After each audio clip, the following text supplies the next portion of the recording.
അപ്പം നമുക്ക് കുറച്ച് ഡിസ്കൗണ്ടും നമ്മൾ പഠിച്ചോണ്ട് തന്നിട്ടുണ്ട്. അപ്പം നമ്മൾ ആ ഡിസ്കൗണ്ട് യൂട്ടിലൈസ് ചെയ്യാം. ഐ വി ഫ്ലൂയിഡ് അല്ലെങ്കിൽ ഇപ്പോഴത്തെ കുറെ ട്രെൻഡിങ് കോക്ടെയിൽ IV ഡ്രിപ്സ് അതൊക്കെ ഉണ്ട്. അപ്പൊ അതൊക്കെ എടുക്കുകയാണെങ്കിൽ ഡെഫിനറ്റ്ലി നോമ്പ് മുറിയും. പക്ഷേ ഈ ദിവസം വരെ എന്റെ കൺസെപ്റ്റ് തിരിച്ചായി. നമുക്ക് ന്യൂട്രീഷൻ തരുന്നതാണെങ്കിൽ നമുക്ക് ഡെഫിനറ്റ്ലി അത് നോമ്പ് മുറിയും. അത് താങ്ക് യു. ഐ തിങ്ക് എന്റെ പേഴ്സണൽ സൈഡിൽ ഒരു താങ്ക് യു. ഒരു ബുദ്ധിമുട്ടുണ്ടെങ്കിൽ മിണ്ടില്ല, കാരണം ആ വീട്ടിലത്തെ നോമ്പ് കാര്യങ്ങളൊക്കെ ഉണ്ടാണ്ടിരിക്കാം. എന്നിട്ട് നോമ്പ് തുറന്നു കഴിഞ്ഞപ്പോ അത് കുറച്ചും കൂടി ഡിറ്ററേറ്റ് ആകുമ്പോ മക്കൾ എടുത്തിട്ട് നേരെ എമർജൻസിയിലോട്ട് വരും. കാരണം കുറച്ച് കഴിഞ്ഞാലാണ് അതിന്റെ എഫക്ട്സ് വരാൻ. അതിന്റെ ഷുഗർ നന്നായിട്ട് കൂടിയിട്ട് അത് വളരെ ബുദ്ധിമുട്ടായിട്ട് വരും. സർ, ഇന്ന് നമ്മൾ സംസാരിക്കാൻ പോകുന്നത് നോമ്പിനെ കുറിച്ചിട്ടാണ്. അതായത് നോമ്പ് ആർക്കൊക്കെ നോക്കാം, നോമ്പ് നോക്കുമ്പോൾ ശ്രദ്ധിക്കേണ്ട കാര്യങ്ങൾ എന്തൊക്കെയാണ്, എസ്പെഷ്യലി ഫ്രം ഒരു രോഗികളുടെ പെർസ്പെക്റ്റീവ്. അതായത് സ്ഥിരമായിട്ട് മരുന്ന് കഴിച്ചുകൊണ്ടിരിക്കുന്ന ആളുകൾ, പല അസുഖങ്ങൾക്കും ട്രീറ്റ്മെൻറ്റ് എടുത്തുകൊണ്ടിരിക്കുന്ന ആളുകൾ, അവരുടെ ഒരു ആസ്പെക്റ്റിലുള്ള കുറച്ച് കാര്യങ്ങളാണ്. അപ്പോൾ ഫസ്റ്റത്തെ ഒരു ക്വസ്റ്റ്യൻ ആയിട്ട് എനിക്ക് സാറോട് ചോദിക്കാനുള്ളത്, ആർക്കൊക്കെ നോമ്പ് നോക്കാം രോഗികൾക്ക്? ആരിഫ് ചോദിച്ചപ്പോൾ എനിക്ക് ഓർമ്മ വന്ന എൻ്റെ ഉമ്മ 2 ദിവസം മുന്നേ എന്നോട് ചോദിച്ചു, മോനെ എനിക്ക് നോമ്പ് നോക്കാൻ വേണ്ടി പറ്റുമോ എന്ന്. അപ്പം ഉമ്മക്ക് ഷുഗർ ഉണ്ട്, പ്രഷർ ഉണ്ട്, പേസ് മേക്കർ ഉണ്ട്, കിഡ്നി അസുഖമുണ്ട്, അപ്പം ഇതൊക്കെ ഉണ്ട്. അപ്പം ഉമ്മ ചോദിച്ചു, മോനെ ഞാൻ നോമ്പ് നോട്ടിട്ട്. ഞാൻ പറഞ്ഞു, ഉമ്മ നിങ്ങൾക്ക് ഇത്രയും ബുദ്ധിമുട്ടുള്ളതല്ലേ, അപ്പം നിങ്ങൾ എന്തിനാണ് നോമ്പ് നോക്കുന്നത്? അത് ആവശ്യമില്ല. അപ്പം നമുക്ക് കുറച്ച് ഡിസ്കൗണ്ടും നമ്മൾ പഠിച്ചോണ്ട് തന്നിട്ടുണ്ട്. അപ്പം നമ്മൾ ആ ഡിസ്കൗണ്ട് യൂട്ടിലൈസ് ചെയ്യാം. അപ്പം ബേസിക്കലി മെഡിസിൻസ് കഴിക്കുന്നവർക്ക് അവർക്കൊക്കെ ഇളവുകളുണ്ട്. അവർ നോമ്പ് നോക്കണമെന്ന് ആവശ്യമില്ല. ആരോഗ്യം ആഫിയത്ത് ഉണ്ടെങ്കിൽ മാത്രം നോമ്പ് നോക്കാം. പക്ഷെ അതെനിക്ക് തോന്നുന്നത് ഒരു ഫീലിംഗ് ആണെന്ന് തോന്നുന്നില്ല. അതായത് ഞാൻ ഇത്രയും കാലം നോറ്റുകൊണ്ടുണ്ടായിരുന്നു, പെട്ടെന്നൊരു സുപ്രഭാതത്തില്. അതുകൊണ്ടാണ് ഈ പ്രായമുള്ള ആൾക്കാർ, നമ്മുടെ വീട്ടിലുള്ള പ്രായമുള്ള ആൾക്കാർ അങ്ങനെയാണ് ഈ ഒരു ചിന്ത. അപ്പം അവർക്കൊരു വിഷമാണ് അത് ബേസിക്കലി നോക്കാൻ പറ്റിയിട്ടില്ല എന്നുള്ളൊരു വിഷമം. അപ്പോൾ പ്രോപ്പർ ആയിട്ടുള്ള ഒരു അവയർനെസ് അവരിലേക്ക് എത്തിക്കാന്നുള്ളതാണ് നമ്മുടെ. ആരോഗ്യം ഉണ്ടെങ്കിൽ ആഫിയത്ത് ഉണ്ടെങ്കിൽ ഡെഫിനറ്റ്ലി നമുക്ക് നോക്കാം. സർ, ഈ പറഞ്ഞപ്പം ആരോഗ്യം ആഫിയത്ത് എന്ന് പറയുന്നത് ഒരു ഇൻ ടേംസ് ഓഫ് ഒരു ജനറൽ സ്റ്റേറ്റ്മെന്റ് ആണ്. ആ ജനറൽ സ്റ്റേറ്റ്മെന്റ് നമുക്ക് ഒന്നും കൂടി ഒന്ന് ഡൈസെക്ട് ചെയ്ത് നോക്കാം. അതായത് ലെറ്റ്സ് സേ ഈ സ്ഥിരമായിട്ട് മരുന്ന് കഴിക്കുന്ന അല്ലെങ്കിൽ ഒരു രോഗം ഉള്ള ആളുകൾ സാധാരണഗതിയിൽ സാർ ഈ പറഞ്ഞ സ്റ്റേറ്റ്മെന്റ് ചിലപ്പോൾ അവർ അച്ചട്ടായിട്ട് എടുക്കും. അതായത് എനിക്കൊരു കുഴപ്പമില്ലല്ലോ, ഇനിയിപ്പോൾ നോമ്പ് ഞാൻ എടുത്ത് പോകുന്നതിൽ പ്രത്യേകിച്ച് ബുദ്ധിമുട്ടുകളൊന്നുമില്ല, ഇപ്പം ഇൻസുലിൻ അല്ല, ഞാൻ അങ്ങോട്ടും ഇങ്ങോട്ടും BP മെഡിസിൻ അല്ല, ഞാനൊന്ന് അഡ്ജസ്റ്റ് ഒക്കെ ചെയ്ത് കഴിഞ്ഞാൽ എനിക്ക് എടുത്തിട്ട് പോവാം. അത് ചില സമയത്ത് നേരത്തെ പറഞ്ഞ പോലെ ഈ വിശ്വാസം അവരെ കൊണ്ട് പറയിപ്പിക്കുന്ന ഒരു സാധനമാണ്. അപ്പൊ അത് ഇൻ ജനറലിലേക്ക് മാറ്റും. അതായത് ഒരു ഡോക്ടർ പെർസ്പെക്റ്റീവിൽ നിന്ന് ഇവര് ഈ തരത്തിലുള്ള ഡിസിഷൻ എടുക്കുന്നതിന് മുന്നേ ഒരു കൺസൾട്ടേഷൻ അത്യാവശ്യമായിരിക്കില്ല. അവരെ സ്ഥിരമായിട്ട് ഡെഫിനറ്റ്ലി കൺസൾട്ടേഷൻ ചെയ്യാതെ നിങ്ങൾ ക്രമീകരണം ചെയ്യരുത്. മരുന്നിന്റെ നമ്മൾ ഡോസ് അഡ്ജസ്റ്റ്മെന്റ് ചെയ്യരുത്. ഇപ്പൊ നോമ്പ് വരുന്നതാണെങ്കിൽ നമുക്ക് എന്താ പറയുന്നത്, അത്താഴത്തിന് ശേഷം അല്ലെ, ഫജറിന് മുന്നേ ആയിട്ട് നമുക്ക് നമ്മളെ മരുന്നുകൾ കഴിക്കാം. പക്ഷെ അതൊക്കെ എത്ര ഡോസിൽ കഴിക്കണം, എങ്ങനെയൊക്കെ കഴിക്കണം, അതേമാതിരി നോമ്പ് തുറന്നതിന് ശേഷം മരുന്ന് കഴിക്കാം. കാരണം നമ്മളൊരു സ്ട്രെച്ച് ഓഫ് ടൈമിൽ നമ്മൾ ഒന്നും കഴിക്കാതെ ഇരിക്കുന്നത്. അതിന് മുന്നേ നമ്മൾ ഡെഫിനറ്റ്ലി ഡോക്ടേഴ്സിനെ കൺസൾട്ട് ചെയ്തിരിക്കണം. എന്നിട്ട് ഡ്രഗ് ഡോസ് അഡ്ജസ്റ്റ്മെന്റ് ചെയ്തിട്ട് വേണം നമ്മൾ മരുന്ന് കഴിക്കുന്നത്. ഓക്കെ. പിന്നെ സാർ, പലപ്പോഴും എല്ലാവരും പറഞ്ഞൊരു കാര്യമാണ്, അതായത് ഞാൻ തോന്നുന്നത്, ഞാൻ ആ ഒരു തരത്തിലുള്ള കുറെ വീഡിയോസ് ഞാനും കണ്ടിട്ടുണ്ട്. അതായത് കൃത്യമായിട്ട് ഡോക്ടേഴ്സ് എക്സ്പ്ലെയിൻ ചെയ്യും, ഓക്കെ നിങ്ങൾ ഈ മരുന്നാണ് കഴിക്കുന്നതെങ്കിൽ രാവിലെ കഴിച്ചോളൂ, ഇതാണ് കഴിക്കുന്നതെങ്കിൽ വൈകുന്നേരം കഴിച്ചോളൂ. ഓക്കെ, അതൊരു ഇൻ ജനറൽ സ്റ്റേറ്റ്മെന്റ് ആണ്. പക്ഷെ സാർ പറഞ്ഞതുപോലെ അവരുടെ ഡോക്ടർ അവർ കാണുന്നത് വളരെ നല്ലതായിരിക്കും. ജസ്റ്റ് ചുമ്മാ ഒരു വീഡിയോ കണ്ടിട്ട് ഒരു ഒബ്സർവേഷൻ എടുക്കുന്നതിന് മുന്നേ, നോമ്പ് തുറക്കുന്നതിന് മുന്നേ അവരുടെ ഡോക്ടറെ ഒന്ന് കൺസൾട്ട് ചെയ്യുന്നത് നന്നായിരിക്കും. സാർ, അതൊക്കെ. ഇനി അടുത്തൊരു മേജർ ക്വസ്റ്റ്യൻ, അതായത് ഇത് റെഗുലർ ആയിട്ട് നമ്മൾ എല്ലാവരും കേട്ടുകൊണ്ടിരുന്ന കാര്യമാണ്. അതായത് നോമ്പ് എടുത്തു, ഓക്കെ, നമ്മൾ എടുത്തു. അപ്പൊ ഈ പറഞ്ഞ കാര്യങ്ങൾ നമ്മൾ രോഗികളും കാര്യങ്ങളും ഒക്കെ ആണ് നമ്മൾ പറയുന്നത്. അതല്ലാണ്ട് ഒരു ജനറൽ പോപ്പുലേഷന്റെ കുറെ ഡൗട്ടുകളുണ്ട്. അതായത് നോമ്പെടുത്തു, ഓക്കെ, നോമ്പെടുത്തു, എനിക്കൊരു സുപ്രഭാതത്തിൽ ലെറ്റ്സ് സേ എനിക്ക് ഹോസ്പിറ്റലിൽ പോകേണ്ടി വന്നു, എന്ത് കാരണവും ആയിക്കോട്ടെ, ഇഞ്ചക്ഷനോ അല്ലെങ്കിൽ വാട്ട് എവർ ഇറ്റ് ഈസ് ഞാൻ ചെയ്യേണ്ടി വന്നു, എന്റെ നോമ്പ് അവിടെ മുറിയുന്നു എന്നുള്ള ഒരു സീരീസ് ഓഫ് ഡൗട്ടുകളുണ്ട്. അപ്പൊ എനിക്ക് സാറിന്, ഐ ആം ഷുവർ സാറിന്റെ ഇത്രയും കാലത്തെ എക്സ്പീരിയൻസിൽ ഇതേപോലെ എമർജൻസി ഫിസിഷ്യൻ ആയതുകൊണ്ട് തന്നെ ഇതേപോലെ എമർജൻസിയിൽ കുറെ കേസുകൾ വന്നിട്ടുണ്ടാവും. അതിന്റെ ഒരു പശ്ചാത്തലത്തിൽ ഒന്ന് പറയാവോ, ആർക്കിടയൊക്കെ നോമ്പ് മുറിയും? ഓക്കെ, സാധാരണ രീതിയിൽ ഞാൻ പറഞ്ഞ ഈ അളവുകൾ തന്നിട്ടില്ലല്ലോ. അപ്പം ബേസിക്കലി യാത്രയിലാണ് നമുക്ക് ആവശ്യമില്ല. അപ്പൊ അതേമാതിരി നമുക്ക് ആഫിയത്തുണ്ടെങ്കിൽ നോക്കാം. ഇനി ഇഞ്ചക്ഷൻസ് കുറെ രീതിയിലുണ്ട്.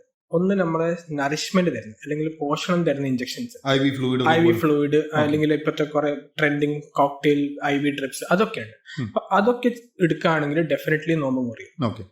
ഓക്കെ. രണ്ടാമെന്ന് വെച്ചാൽ നമുക്കിപ്പം ഈ നോമ്പ് കാലത്ത് കാണുന്നതാണ് ഈ കിഡ്നി സ്റ്റോണിന്റെ വേദന. വളരെ കോമൺ ആണ്, നമുക്ക് എമർജൻസിയിൽ വളരെ കോമൺ ആയിട്ട് വരുന്ന ഒരു സംഭവമാണ്. അതേമാതിരി വീണിട്ട് മുറിവോ കാര്യങ്ങളോ ഉണ്ടെങ്കിൽ അവിടെ നമുക്ക് എന്താ പറയുക TT അടിക്കാൻ വേണ്ടിയിട്ട്. അപ്പൊ യൂഷ്വലി നമ്മൾ കാണുന്ന വെച്ചാൽ ഇതൊക്കെ നമ്മൾ കൊടുക്കാൻ പോകുമ്പോൾ മരുന്ന് കൊടുക്കാൻ അവരും സാറേ എനിക്ക് നോമ്പാണ്, ഇഞ്ചക്ഷൻ പറ്റോ ഇല്ല.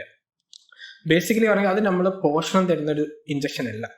ഇപ്പൊ കിഡ്നി സ്റ്റോൺ ഉണ്ടെങ്കിൽ വേദനന്റെ ഇഞ്ചക്ഷൻ പോഷണം തരുന്ന ഒരു ഇഞ്ചക്ഷൻ അല്ല, ചെയ്യുന്ന സംഭവമാണ്. അപ്പൊ അവിടെ ഡെഫിനറ്റ്ലി യെസ് അഗൈൻ നമ്മൾ ആരോഗ്യത്തിനാണ് ബാധിക്കുന്നത്.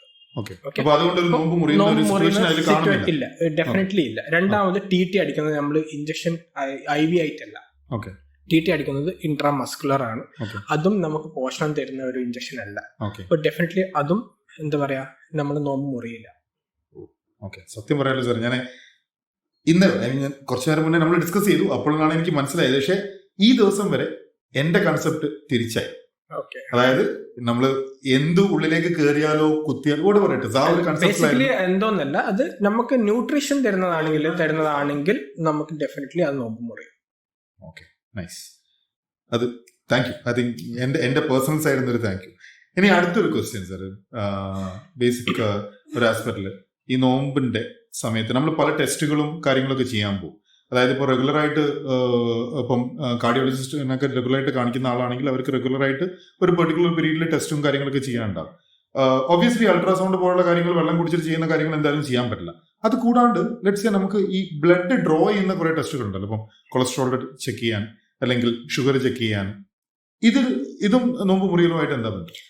ബേസിക്കലി കോൺസെപ്റ്റ് എന്ന് വെച്ചിട്ടുണ്ടെങ്കിൽ നോമ്പ് മുറിയില്ല എന്നാണ്, പക്ഷെ വിശ്വാസം ഓരോരുത്തരുടെ വിശ്വാസമല്ല. അപ്പം ബേസിക്കലി ഈ ബ്ലഡ് എടുക്കുന്നത് വളരെ ചെറിയ ക്വാണ്ടിറ്റിയിലാണ്. അത് ബേസിക്കലി നമുക്ക് നറിഷ്മെന്റും അല്ല. അത് എന്താ പറയാ, ബ്ലഡ് എടുക്കുന്ന ചെറിയ ക്വാണ്ടിറ്റിയിലായതുകൊണ്ട് നോമ്പ് മുറിയില്ല. പക്ഷെ ഇനി നമ്മൾ ബ്ലഡ് ഡൊണേഷൻ ചെയ്യാം, പെട്ടെന്ന് ഇപ്പോൾ ബ്ലഡ് ഡൊണേറ്റ് ചെയ്യുന്നുണ്ടെങ്കിൽ അത് നമ്മുടെ ആരോഗ്യത്തിനെ ബാധിക്കുകയാണെങ്കിൽ ഡെഫിനറ്റ്ലി നമുക്കത് നോമ്പ് മുറിക്കാം. അത് അങ്ങനെ ഒരു എന്താ പറയുക ഇതുണ്ട്. തന്നിട്ടുണ്ട്. അപ്പൊ അത് നമ്മൾ ആ തരത്തിൽ യൂട്ടിലൈസ് ചെയ്യാൻ. അപ്പൊ ചുരുക്കി പറഞ്ഞാൽ ഈ ബ്ലഡ് ഒരു ഇൻവെസ്റ്റിഗേഷന് വേണ്ടി ഡ്രോ ചെയ്യുന്ന ബ്ലഡ് നമുക്കൊരു നോമ്പ് മുറിയുന്ന ഡിബേറ്റബിൾ ആണ്. But in terms of in general, there are concerns when you look at it. It's basically it's not nourishment. You're not losing too much of blood. That means ഇത് നോമ്പ് മുറിയില്ല എന്നാണ് മിക്ക എന്താ പറയുക സ്കോളേഴ്സിന്റെ ഒരു അഭിപ്രായം. സർ, ഇനി അടുത്തൊരു ഫൈനൽ ക്വസ്റ്റ്യൻ എന്ന് പറയുന്നത്, സാധാരണ ഞാൻ ജസ്റ്റ് എനിക്ക് ആ പോയിന്റിലേക്ക് ഒന്ന് തിരിച്ചു വരാൻ വിചാരിച്ചു. അതായത് സാധാരണഗതിയിൽ ഈ നോമ്പിന്റെ സമയത്ത് എമർജൻസിയിൽ കണ്ടുവരുന്ന വേദനകൾ ഏതൊക്കെയാണ്? സാർ പറഞ്ഞ കിഡ്നി സ്റ്റോൺ, ഗാൽ ബ്ലാഡർ അങ്ങനത്തെ വരാറുണ്ട്. വരും. കാരണം വെള്ളം കൂടി കുറവാണ്. പിന്നെ കിഡ്നി സ്റ്റോൺസ് മെയിൻ ആയിട്ട് നമുക്ക് വരുന്നത് തന്നെ കിഡ്നി സ്റ്റോൺ ആണ്, വളരെ കോമൺ ആയിട്ടുണ്ട്. പിന്നെ വരുന്നത് വെച്ചാൽ പ്രായമുള്ള ആൾക്കാർ നമ്മൾ വീട്ടില് നോമ്പ് തുറക്കേണ്ട ആ ഒരു ടൈമിന്റെ ഒരു എന്താ പറയുക ഇഫ്താർ ആ സമയത്ത് ആൾക്കാർക്ക് ബുദ്ധിമുട്ടാവുന്ന വെച്ചിട്ട് പ്രായമുള്ള ആൾക്കാർ പ്രത്യേകിച്ച് ഒന്നും പറയില്ല. അവർക്കൊരു ബുദ്ധിമുട്ടുണ്ടെങ്കിൽ അവർ വീട്ടിലൊന്നും പറയില്ല. പിന്നെ അവർ വരാൻ മിക്ക ആൾക്കാരും വരാൻ രാത്രിയാണ് വരാൻ. അത് ഭയങ്കര ബുദ്ധിമുട്ടുള്ള സംഭവമാണ്. കാരണം രാത്രി വരുമ്പം ഒന്ന് വളരെ ഡിറ്ററേറ്റഡ് ആയിട്ടാണ് വരാൻ സാധ്യത. അത് ആ പോയിന്റ് ജസ്റ്റ് ബ്രീഫ് ആക്കി പറഞ്ഞു കഴിഞ്ഞാല്, അതായത് സർ ഉദ്ദേശിക്കുന്നത് നോമ്പിന്റെ സമയത്ത് ഒരാൾക്ക്, അതായത് എനിക്ക് ഇത് അനുഭവമുള്ള കാര്യമായതുകൊണ്ട് ഞാൻ പറഞ്ഞത്, ഒരു ബുദ്ധിമുട്ടുണ്ടെങ്കിൽ മിണ്ടില്ല. കാരണം ആ വീട്ടിലത്തെ നോമ്പ് കാര്യങ്ങളൊക്കെ അത് എഫക്ട് ആവും, മിണ്ടാണ്ടിരിക്കാം. എന്നിട്ട് നോമ്പ് തുറന്നു കഴിഞ്ഞപ്പോ അത് കുറച്ചും കൂടി ഡിറ്ററേറ്റ് ആവുമ്പോ മക്കളെ എടുത്തിട്ട് നേരെ എമർജൻസിയിലോട്ട് വരും. ഇത് വളരെ കോമൺ ആയിട്ട് കാണുന്ന ഒരു സംഭവമാണ്. അപ്പൊ ഈ കിഡ്നി സ്റ്റോൺ ആക്ച്വലി വളരെ കോമൺ കിഡ്നി സ്റ്റോൺ വളരെ കോമൺ ആയിട്ടുള്ള ഒരു പ്രൊസീജിയർ ആണ് ഈ സമയത്ത്. ഇൻസുലിൻ അങ്ങനത്തെ കാര്യങ്ങളൊക്കെ ഡെഫിനറ്റ്ലി ഇൻസുലിന്റെ കാര്യങ്ങൾ ചില മിക്ക ആൾക്കാരും പ്രായമുള്ള ആൾക്കാർ ഇൻസുലിൻ അടിക്കാതെ ഈ നോമ്പ് കാലത്ത് ബുദ്ധിമുട്ട്, അവര് നോമ്പല്ലെന്ന് വിചാരിച്ചാൽ ഇൻസുലിൻ അടിക്കില്ല. അപ്പൊ അതും വളരെ ബുദ്ധിമുട്ടുള്ള ഒരു കാര്യമാണ്. കാരണം കുറച്ച് കഴിഞ്ഞാലാണ് അതിന്റെ എഫക്ട്സ് വരാൻ. ഒന്നെങ്കിൽ ഷുഗർ നന്നായിട്ട് കൂടിയിട്ട് അത് വളരെ ബുദ്ധിമുട്ടായിട്ട് വരും. അപ്പം ഇത് ഡെഫിനറ്റ്ലി നമ്മൾ അതിന്റെ മുന്നേ ഡോക്ടേഴ്സിനെ കണ്ടിട്ട് നമ്മൾ അതിന്റെ ഡോസ് പിന്നെ വെച്ചാൽ ഇൻസുലിൻ അടിക്കുന്നവരാണെങ്കിൽ ഡെഫിനറ്റ്ലി അവർ നോമ്പ് നോക്കണം നിർബന്ധമില്ല. കാരണം അവർ ഇൻസുലിൻ അടിച്ചതിന് ശേഷം മിക്കതും ഫുഡൊക്കെ കഴിക്കേണ്ടി വരും. അപ്പം ഡെഫിനറ്റ്ലി അത് നോമ്പ് നോക്കണം എന്ന് നിർബന്ധമില്ല. ഡിസ്കൗണ്ട് യൂട്ടിലൈസ് ചെയ്യാൻ കാരണം ഒരു രോഗാവസ്ഥയിലുള്ള, പക്ഷെ എനിക്ക് അറിയാലോ അവരുടെ മാനസികാവസ്ഥയിൽ നോക്കുമ്പോൾ, കാരണം ഒരു വർഷത്തിൽ ഒരിക്കലും വന്ന അവർ ഇത്രയും കാലം റെഗുലർ ആയിട്ട് ചെയ്തുകൊണ്ടിരുന്ന ഒരു സാധനം, പക്ഷെ പഠിച്ചവന് എന്താ പറയാ ആ ഡിസ്കൗണ്ട് യൂട്ടിലൈസ് ചെയ്യുന്നതാണ് ഇഷ്ടം. എക്സാക്ട്ലി. കാരണം ആ ആള് എന്താ പറയാ ഒരു ഇബാദത്ത് ചെയ്യാൻ റെഗുലർ ആയിട്ട് കണ്ടിന്യൂസ് ആയിട്ട് ഈ ലോകത്ത് ഉണ്ടാവുക എന്നുള്ളത് പഠിച്ചോണ്ട ആവശ്യം കൂടിയാണ്. മനസ്സിലായി. അപ്പൊ എന്തായാലും താങ്ക് യു സർ. കാരണം ഞാൻ സ്ട്രേറ്റ് അവേ ഞാൻ തന്നെ പറയണം. കാരണം ഞാൻ സാറിനെ ഈ ഒരു പോഡ്കാസ്റ്റിന് മുന്നേ ഞാൻ സാറിനെ മീറ്റ് ചെയ്യുന്നവരെ എന്റെ concept was entirely different. Okay, അത് ഇങ്ങനെ ഒരു എനിക്കിത് ഉപകാരപ്പെട്ടിട്ടുണ്ടെങ്കിൽ വേറെ പല ആൾക്കും ഉപകാരപ്പെടുമെന്ന് വിചാരിക്കുന്നു. എന്തായാലും താങ്ക്സ് എ ലോട്ട്.